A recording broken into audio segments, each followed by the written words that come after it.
So good evening. We're holding, as you recall, in the middle of the Igeres HaKodesh, Chav Gimel 23,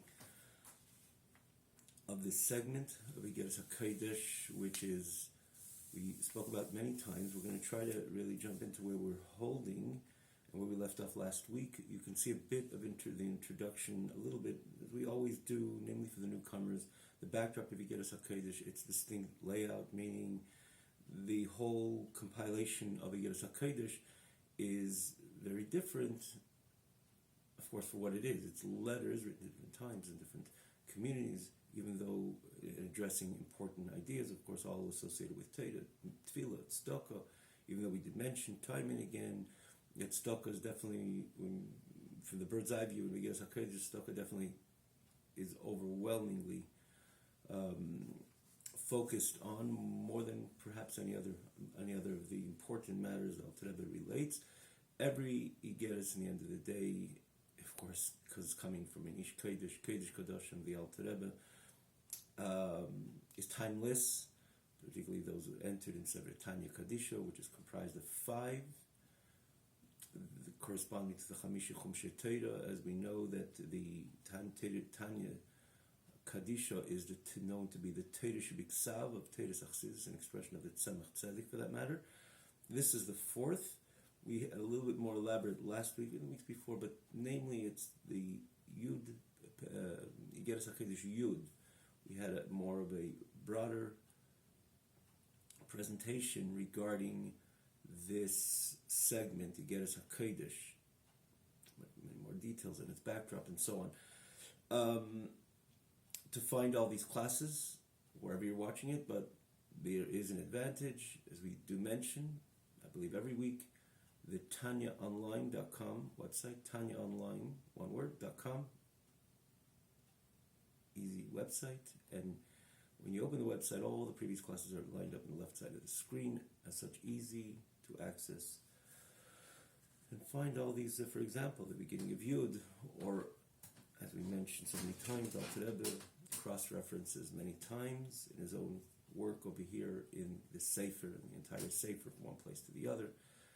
And we as well do so in simply the simple reason, there's a limited amount of time of the class, so there's certain topics which we come across and it's explained and it's spoken about elaborately in other prakim from the very beginning. We get as HaKodesh, and we took the time then to explain it, so it's just really a click away. You can see it, and again, especially when we reference it, we do it in detail, what part basically of the Pedic, give or take, and it's easy to open up, and there's a separate scroll bar with the text, also another way of easy to follow and easy to access the subject that one is looking out for. So again, you could see the different details regarding the Igeres HaKodesh in the previous class, but namely in Yud, which is about 13 back. So we'll go straight into where we were left off last week. We spoke about the idea of 10. The Alter Rebbe speaks about that, is the idea of 10, the difference of Asara Sheyeshvim Ba'iskim B'Torah, Shechina Shrui B'neihem, the divine presence resides among them, and then is in comparison to someone who learns Torah himself as an individual, or less than 10. And the Gemara, the Mishnah says, Chamisha, Shleisha, and even 1. And what is Lashon there? Is Kashem Akavashem Kavel Ischar. Hashem establishes reward. So reward, Shechina, no, they're two different ideas. Not that it explains this so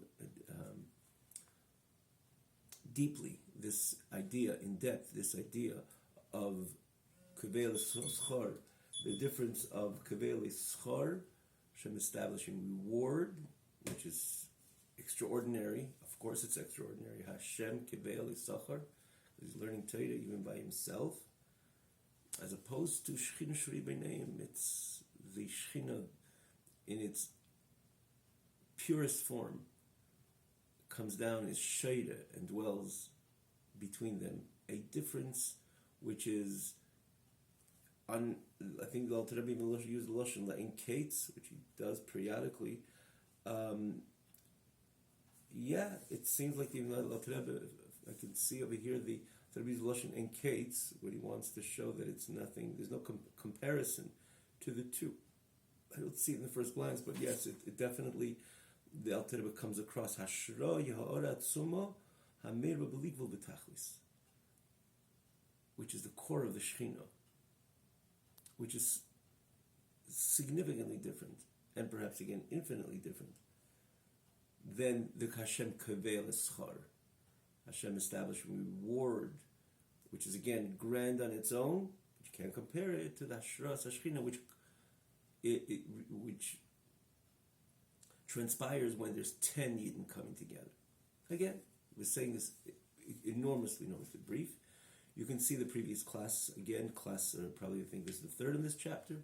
The two prior, it's again on the same website, tinyline.com, and because all the classes are lined up from top to bottom, so the one before this one and the one before that we began, this you can see there, as Alter Rebbe so beautifully explains this difference between Kvei L'Sachar and Hashras Hashchina. And Alter Rebbe, we did this, we're going to just repeat this, Masha Enkin. Look at page 272 is what we're holding. I believe it's probably 9 lines from the top. I would think, 9 lines from the top. Masha Enkin B'Malachim. As opposed to when it comes to angels, the Alter Rebbe says, like I heard from my masters, which is usually when Alter Rebbe wrote that, it was from the Magid and the Baal Shem Tov, Ki ilu nimtzo malach echod. I'm wondering if we did this, the previous words prior to that. Yeah, I believe we did. So again, as opposed to malachim, like I heard from my masters, and important again to repeat when Alter Rebbe heard from my masters is the Baal Shem Tov, and he's gleaning from the Baal Shem Tov, and more specifically from his master, the Magid, that if there was one even angel standing among 10 Yidden, which again the Alter Rebbe is underscoring time and again, let's stay focused on the minion, the 10 Yidden coming together, which makes them so much more special. The Asara Sheyeshuvin Ve'eskim B'Torah as opposed to Echad Sheyeshuvin Ve'eskim B'Torah. Again, we shouldn't repeat this, not to lose out on the important energy which Alter Rebbe invested in explaining this difference. See it before. You must see the previous class if you know, or if you're following, of course you remember, not long ago, the last and the time, the class before, Alter Rebbe underscoring the enormous difference from the 10 people coming together and learning Torah and one person, to the extent Alter Rebbe says, and I heard from my masters, a malach, an angel, which we know, at least from what we learn, that an angel is an angel. It's an entity which is not limited by body and physical confinements. It is so close to Hashem. We say it every single day in davening. They stand with awe and fear on a constant basis. I mean, from everything we learned from the Gemara, Talmud, Medrash, and again incorporated into our davening itself, which the Anshe Knesset Gdela felt that we should try to appreciate who these malachim are, celestial angels on high, B'Rumaylam, Mashmirin B'Yiri Yachad B'Koil, Divrei Elikim Chaim, and we just translate those words. Each word tells us more and more what a malach is all about. So the how grand a malach is, and malachim in general. And of course, we did speak about this quite a few times. There's different levels, even malachim in here. It doesn't even make any distinction.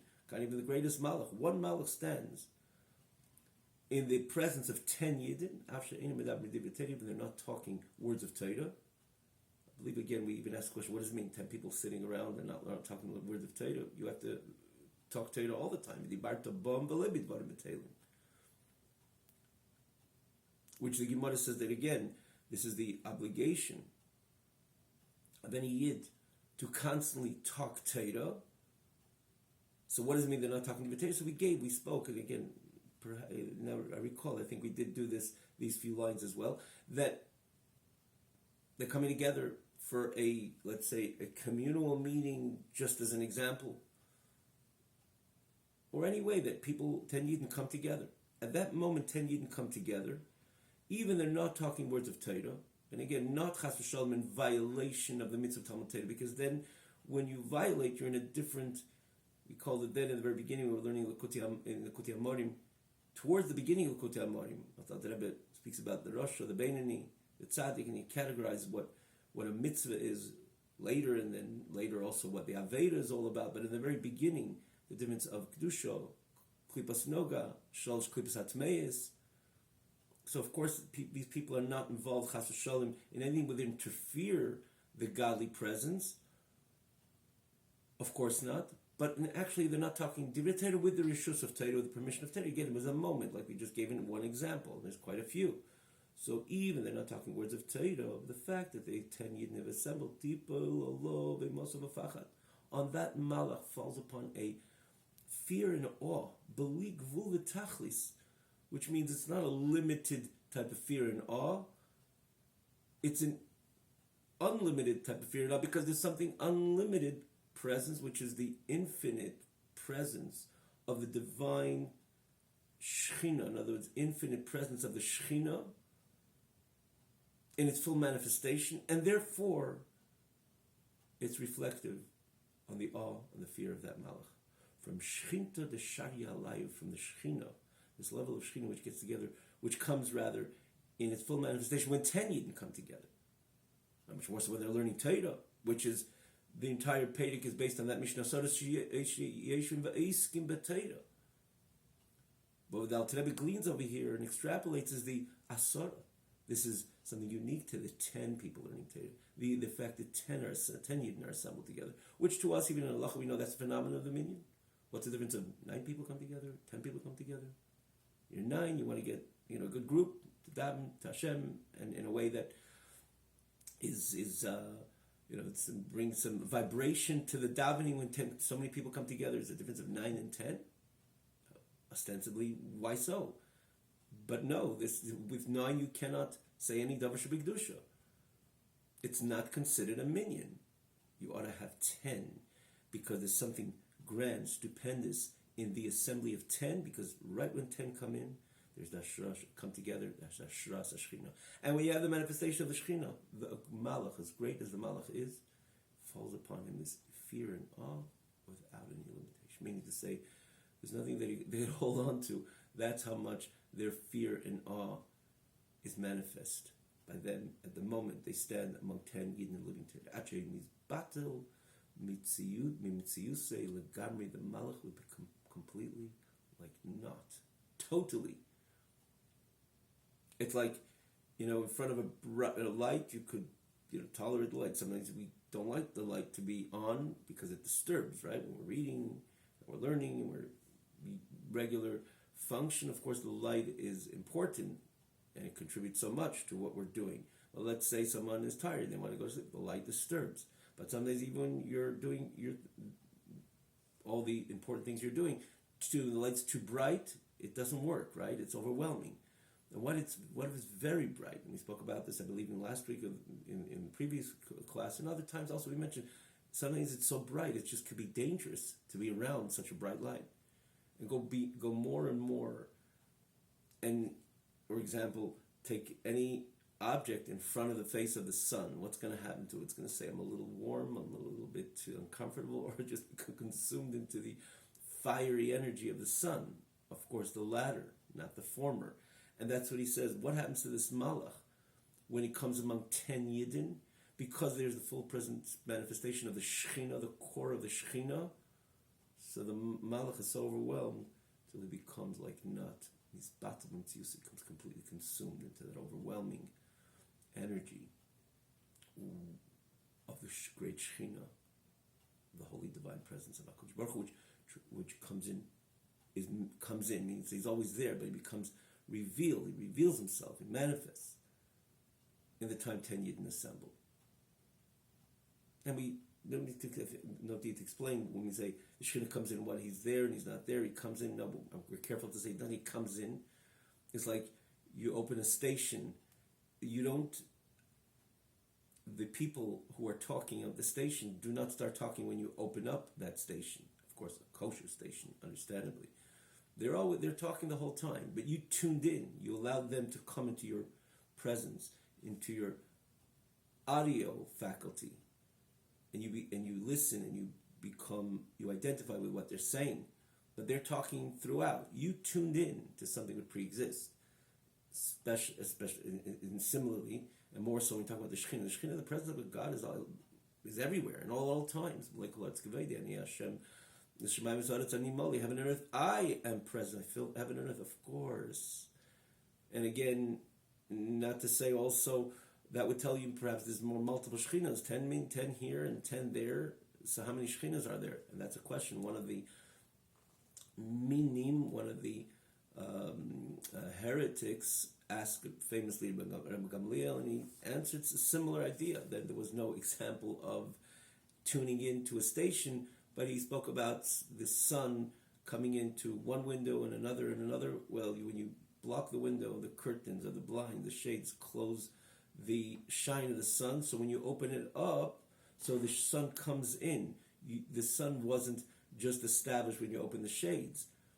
So this one opens the shades, that one opens the shades. It's the same sun. It's one sun. You just allowed him in, and therefore there's one Shekhinah, of course, and you allow the Shekhinah to come in. That is the idea that the Shekhinah is Sharia. It dwells. When does it dwell? What does it mean opening the shade? When 10 Yidden come together, and that Malach completely loses it, completely consumed into the infinite energy, which he experienced at the time. And again, when 10 Yidden come together, that's how grand the idea of Asara, of 10 Yidden, and namely when they're Yeshim B'Eskim B'Torah, they're sitting and learning Torah, is. Now, just to point out, this which we just mentioned, again, just to cross-reference, this, we just mentioned the story of the Rabbi Gamliel, you could see it in detail. It's in the end of Lamed Hey, the 35th chapter, in Likutei Amorim. Right? This is the fourth segment. We merited to conclude Likutei Amorim. He gives us Sharich Memuni, he gives us Tshuva. Now it gives us Kodesh. The first segment, the 35th chapter, towards the end of the 35th chapter, Alter Rebbe brings a story with this min, with Rabbi Gamliel, and this is what he answered him again. There, Alter Rebbe also speaks about Hashroas Hashchina, the dwelling of the divine presence. Now the Alter Rebbe goes on, Valkain, and therefore here the Alter Rebbe, celebrates in detail till now, and then in the last week, in the last two classes, that is, the advantage of 10 people coming together and learning Torah, as opposed to one person comes, and anything in between 1 and 10, not even echad. Even one, which Kodesh Baruch Hu establishes reward. Remember, reward of Kodesh Baruch Hu. As the Alter Rebbe elaborates in the previous page, this is something grand on its own. You can't compare it to 10 people coming together. And again, the entire, up till now, really celebrates this idea, the Kedusha of the Shekhinah, which is manifest when the level of the Kedusha of the Shekhinah, which manifests when 10 people come together. So here's Alter Rebbe, you can't say flips it. As such, consequently, says the Alter Rebbe, and Alter Rebbe is kind of chastising here. The idea that Yidden come together, the most important times that Yidden assemble, which, that's right, minion, when they come together, is the minion, to learn Torah before davening and after davening, and before and after, sometimes in between, which is again a grave sin on its own, in the middle of, which is a grave sin on its own. Alter Rebbe is not particularly addressing over here. Other places he does, which we didn't get to. Chov Dalet, actually, the next to get us over, Alter Rebbe speaks about the idea of talking in the middle of davening, God forbid. But he speaks about the idea you're assembled and you're there before davening, after davening. And there could develop a certain spirit of frivolity among these 10 which came together for noble and good and holy and divine purpose. But it says, frivolity, you know who's present. You have the deepest levels of the Shekhinah. The Shekhinah in its full glory is right now presence, and you're entering into a state and a spirit and a expression of frivolity, how negated and how outrageous that is. You have the Shekhinah present. Let's see it in the words of the Alter Rebbe, how difficult it is in my eyes, this action, Asher Nasa, which is unfortunately is done, is practiced, tachas hashemesh, which this idea of nasa tachas hashemesh comes from Kehelis, I believe, which is, Alter Rebbe explains this, in the beginning, first time Alter Rebbe uses these terms, I believe it's paid Vav, or Zayin, but I believe it's Vav, in Likutei Amarim. He speaks to the difference, later also, of the chapters, when he speaks of Limidat Torah, I believe it's Mem Likutei Amarim Mayisin La'adam, which could be Yam Yamun Tachas Hashem, which is the same pasuk. That there's Le'elam in Shimsha, higher than the sun, lower than the sun. Alter Rebbe says anything associated with Kedusha. Again, it's figurative. The sun is used as a figurative expression. There's higher than the sun associated with Kedusha, the Kedusha of HaKadosh Baruch Hu, and then things which are inferior, Tachas Hashemesh. And they're not aligned with the Kedusha of Torah, HaKadosh Baruch Hu, the Ratzon of HaKadosh Baruch Hu. And not even necessarily they're directly involved with matters of Tuma, impurity, Shalosh Kibsat Meyas, sin, transgression, violation, others, the total removal of Churban Tzlan Yid from HaKadosh Baruch Hu. But it's Tachas Hashem. The Rebbe writes, it's just things which are not, they don't have carry any, they lack substance, particularly divine substance. Tachas Hashem, inferior. And then there's La'elam and Shimsho, and that's Mayisin La'adam, which everything is Yamel Tachas Hashem, as opposed to Da'amol Deiraisa there. The Gezayer says this Da'amol, the toil and Torah, that's La'elam and Shimsho. Of course, it's Torah. HaKadosh Baruch Hu himself. Deepest levels within HaKadosh Baruch Hu, Alter Rebbe himself explains as an example. That's Torah. It's mitzvahs. It's a higher, you're connected to this hierarchy, which is L'maylam and Shimsho, as opposed to Tachas Hashem. So here in the Alter Rebbe is rebuking, he says, Rabbi Eina, it's difficult in my eyes. This which is done is Tachas Hashem. And in the presence of who? The Shekhinah. How do I know? Because you're 10 people, you're coming to minion, you're gathered, you're assembled in a shul or any other place, you gathered for in holy and sacred and noble cause, which is davening, learning Torah, and the spirit of frivolity should break out between you guys. The Shekhinah is there. And therefore the Alter Rebbe says, it's Rabbi Einai, it's so difficult in my eyes, this which is done, bichlal, in general, ubefrat, in particular, among my brothers and my friends, and Yigoshim al Hashem, which come close to HaKadosh Baruch Hu, which is that, categorically is, Agoshazu Tefillah. As the Gemara says, coming close, presenting, being present, that is the idea of prayer. So my brothers, my friends, which come close, which approach HaKadosh Baruch Hu, which this approach is prayer, which means they come together to daven. For now, after davening or before davening, they sit around with laughter and a spirit of frivolousness. That's not acceptable. So that if you know it, God forsake us. If you know what's going on, the King is here, the Shekhinah, the full manifestation of the Shekhinah. And that's what it says, Rabbi Einai, open your eyes and see, physically or figuratively. The Alter Rebbe, of course, had different eyes than the average person. Until people came together, the Alter Rebbe felt that Shekhinah more than anybody. But he's still telling you, the fact doesn't change, the Shekhinah is here. So if you notice, Alter Rebbe is not even talking or any type of halotza in the middle of davening. That's not what Alter Rebbe is referring to over here. Not at all. Not at all. And taking for granted the davening is practiced appropriately. And people are davening the way they're meant to daven.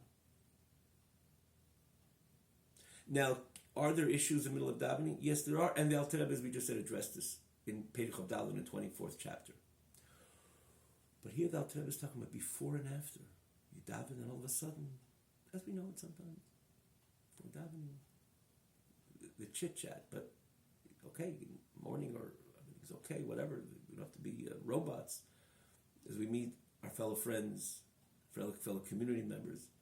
But there's a difference of that and just that kind of Moshe of lates in that additional laughter, or which is again off the norm to the left, that is south, meaning to say, a spirit of frivolousness, frivolity. Or many times you see it after davening. You get around and so there's an idea. Usually, if you're davening to HaKadosh Baruch Hu, and you're quite in a different mood and mode when you're davening after davening. A yid which really daven exercises a healthy davening, he's not the same by all means. And we're not even talking about that. Just a person, it's impossible that if you really exercise a real healthy davening, you're not the same, and based on the type of quality davening, you could be totally a different person. Because that's the point of davening. That's why we daven every single day. We say pretty much the same words, but davening is that connection. Teifel klicheres, like it's the connection to HaKadosh Baruch Hu, the intimate connection to HaKadosh Baruch Hu. So the oneness, that spirit of oneness of HaKadosh Baruch Hu is usually manifest after davening. So usually, how could there be a Moshe Leitzim? But we're talking about, let's say, of course, it probably reflects someone on the davening is not the way it's optimally meant to be practiced, meaning to say, if that's, because if it was, maybe how could you burst into this? But whatever reason, they did everything quite properly, but after davening, as we know it sometimes, we get together and all of a sudden there's a Moshe Leitzim, which means there's a sitting of Leitzim, of people which, again, about looseness, frivolity. Like the sages of blessed memory note, two people sit and there's no divrei Torah. The Alter Rebbe doesn't even say what goes on, what says after. The Gemara says, when two people sit and there's no divrei Torah, the consequences, like fire, whatever the Gemara says there, the Alter Rebbe doesn't want to go on, and they're worth to be consumed. I mean, it's again, maybe I shouldn't say it because the Alter Rebbe writes chulu, doesn't want to say it. The gravity of two people coming together, you got together with another yid and you didn't throw a word of Torah. So if two people come together and there's no divrei Torah, when 10 people come together, the Shekhinah is shari, the divine presence is so potently and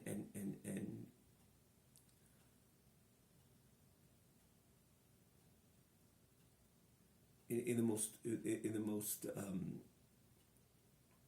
unadulterated, in other words, in its full purity, present and manifest.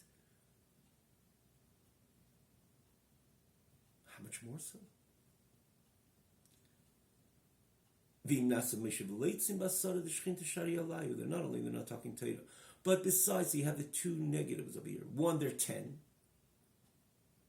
And one, not only they're not talking divrei Torah, but burst out in this looseness and laughter and frivolity. In 10, with 10, when the divine, the core divine presence is dwelling over them, you don't have any shame and embarrassment of this great Shekhinah. More than this, Rahman al-Itzlan, may God forsake us.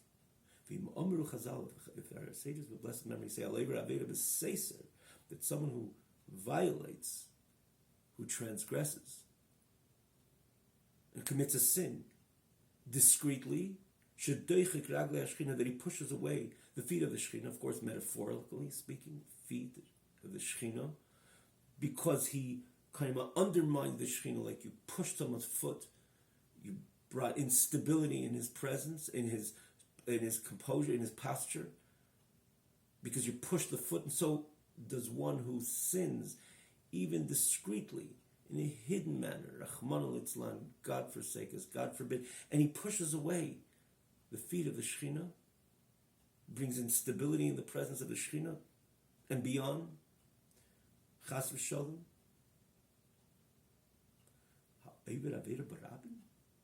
someone who violates, commits a sin publicly, he's not just pushing the feet of the Shekhinah away, he's pushing the entire posture, composure of the entire Shekhinah. The Chazal tell us, the sages, blessed men say, HaKadosh Baruch Hu cannot tolerate this idea that he's present bullied away. He would be pushed away shamelessly. And that's what happens. HaKadosh Baruch Hu is here. The entire Shekhinah is here. And this burst of looseness, this frivolity, and again, we're not talking about, some serious face and so on, like sometimes it's we're not even going to have to negate that. Pleasantness, Sefer Panim Yafis is always good at all times, always vital at all times. Of course, when a person davens, he's not showing a particularly pleasant countenance to another party, even though you should be able to indicate there's certain pleasantness and glean and a certain pleasantness from even the Yid who's davening right now to Hashem. But on the surface, his focus on HaKadosh Baruch Hu, there's no interaction even with pleasant countenances, one Yid to the other. But after davening, of course there should be. That's obvious. We're not talking about that. We're not robots, and the idea is, yes, to find favor in the eyes of God and man. That's also a godly mandate. But from that to jump over to that burst, so to say, of this inappropriate spirit of frivolity and laughter, you're shoving the Shekhinah away. You're pushing the entire Shekhinah away. How do we know? Because the Shekhinah is there. Because you're 10. You just got together. As 10, you assembled 10 to daven, to, in this case, the Alter Rebbe speaking about davening, before and after the Shekhinah is there, because it expresses itself in its full manifestation right when you showed up, right when you assembled. And it's not going away right after davening because your 10 are still there. And all of a sudden, become a Moshe of Leitzim, you're not pushing away just the feet of the Shekhinah, the entire composure of the Shekhinah. The problem is that the king is sitting tied up, imprisoned in the waves. Rahatim is like, when there's an important, the dam breaks as an example. There's a flow that so whoever's there, you can lose control because it's so overwhelming, and again, negatively overwhelming. And so too, when it comes to this expression is used, melech osher bar hatim, sometimes the person loses composure of his own machshava dibur ma'aseh, namely when it comes to his thoughts. It's pizur hanefesh, the nefesh is not composed. So there's just an unleash of many negative thoughts. And where's the Eibishter in all this? He's tied up, he's imprisoned, he's like the experience of somebody who's just got caught into this broken dam, and as an example, they're so uncomfortable, as an understatement. They're lost into this overwhelming pour of water in this example. But so too, Rahman al-Islam, Dr. Rebbe explains it, Memhei, you can see Memhei in Tanya, Lukuti Amorim, the Rebbe brings the same lotion in other places as well. There's a flow of not good thoughts and so on.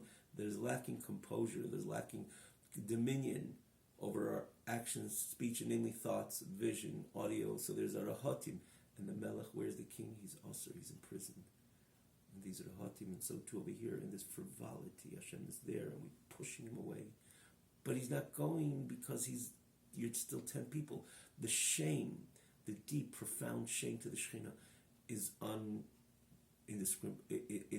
You can't even describe it.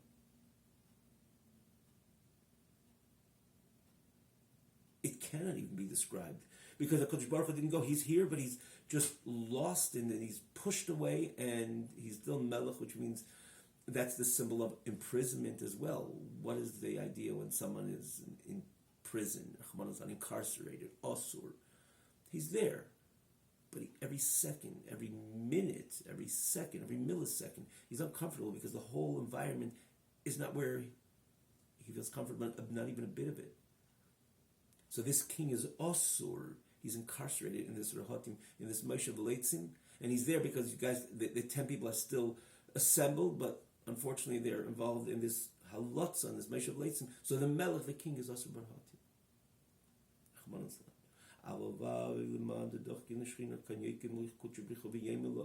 And woe is to the one who pushes away the Shekhinah. When the Shekhinah does get up in its full state, in its full posture, and the Shekhinah, again, when it arises and it calls out, Hisnari meyofer kumi, shake yourself up from the dust, arise.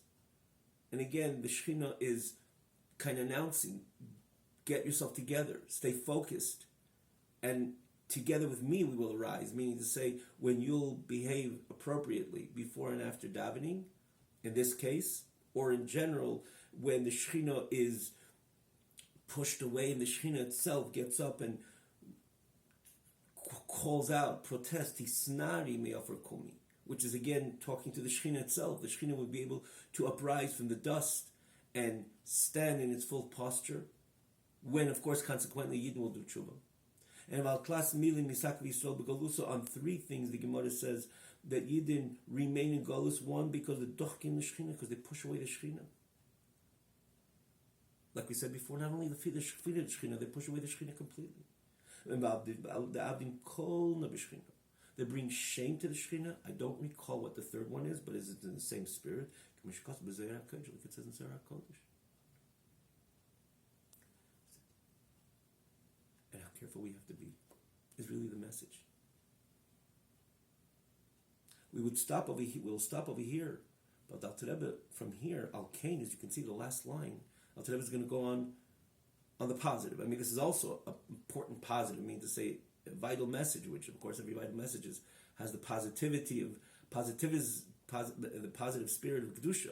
But just in the end of the day, here it's in the frame of rebuke, how careful we have to be. And here, the next class, B'ez Hashem Al Kain, Alter Rebbe speaks about the idea of joining the Limud HaTorah with 10. You come into shul, there's a shir, join the shir. The Alter Rebbe speaks about even the content of what they're learning, which is common practice and prevalent in shuls throughout all times. The Limud of Ein Yaakov, the Alter Rebbe speaks about the virtue of this particular study.